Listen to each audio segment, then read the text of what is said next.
This morning things were looking fairly quiet, but as you can see there now, the police are taking charge on the streets of the City of London, appear to be with their truncheons. Yesterday we saw them in fluorescent jackets and ultimately with their riot shields. Now, that one ended in a cordoning off. This is a police tactic that we've grown familiar with in the last few years when there have been main protests in the City of London, around the centre of London.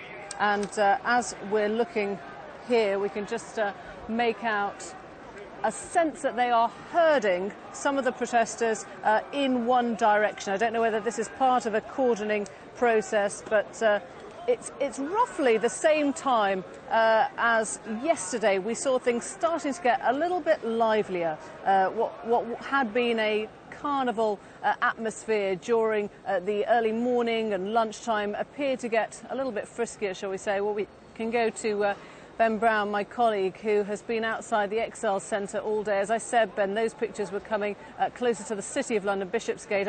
I'm not sure how things are where you are. It looks substantially calmer there. Yes, Emily, very calm indeed. It has been all day. Absolutely no trouble here outside the Excel Centre. The demonstrators are being penned in what's called a sort of protest zone. It's about a quarter of a mile away from the conference centre where you are. It's a global summit and it's a pretty global protest, actually, quite different from what we saw in the City of London yesterday. These people are protesting about all sorts of issues, things going on in Ethiopia, in the Democratic Republic of Congo, in India. Now, the police had laid aside an area for about 5,000 or 6,000 protesters altogether. They were told that there would be anti-globalisation campaigners, anti-war campaigners, but actually in the event they've only been about maybe 400 or 500 protesters here at the most, and many of them have dwindled away during the day, although it's been great weather here, very sunny indeed and very warm. So what's happening now is that every time a motorcade comes down the road here, and a few minutes ago we had Gorden Brown's motorcade coming down, then the protesters scream very loudly and try to make their voices heard, because they feel that actually by being kept about a quarter of a mile away from the conference centre, as I say, they're not allowed to get their voices heard. They feel it isn't very democratic, that they should be allowed to be right outside the conference centre. But they are being kept back, so every time the leaders come past on their way out of here, then these demonstrators really shout pretty loud.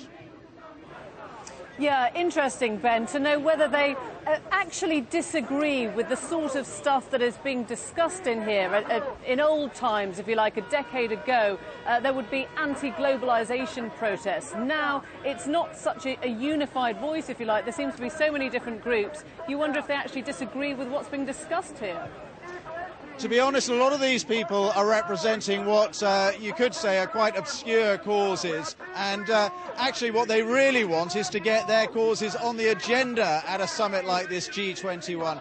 For example, some of the people here talking about the Gorden region of Ethiopia and saying that there are human rights abuses there. That's not something that's even being discussed obviously at the G20, but these people are saying it should be. So that is their message, that they want their issues discussed at the top table. And in terms of the geography, Ben, if you give us an indication of just how close they are to us. I'm inside the Excel Centre, and I can tell you that to get in here, we had to park up in a car park, then get a coach, then go through security, then get on another coach before we walked in the building. So there is a real sense of that distance between us and them here. Certainly, we've got no idea from inside that anyone is protesting outside at all, except via the television. Yeah, exactly. Well, let me just give you a sense of the geography. I mean, here we are. The police, as you can see, holding back the demonstrators with these barricades. And then if we just look down that road, and there is the white building at the very end of the road, the Excel Centre where you are. It's probably about a quarter of a mile away, maybe a third of a mile away. There's a sort of barricaded fence in the middle. There were some riot police there on horseback earlier on. just to make sure no one got through there. But certainly you can't go down that road unless you have all the right accreditation. Even reporters like me don't have that sort of accreditation. So these protesters kept well away, and that is their complaint. I mean, they are saying that this idea of a protest zone where you're allowed near the summit venue but not very near, they're saying that is something that was pioneered by the Bush administration in the United States, the idea of a protest zone that's not very close to the venue itself. And they're saying that's not democratic, that they should be allowed right outside the front door of where the world leaders are meeting to make their voices heard.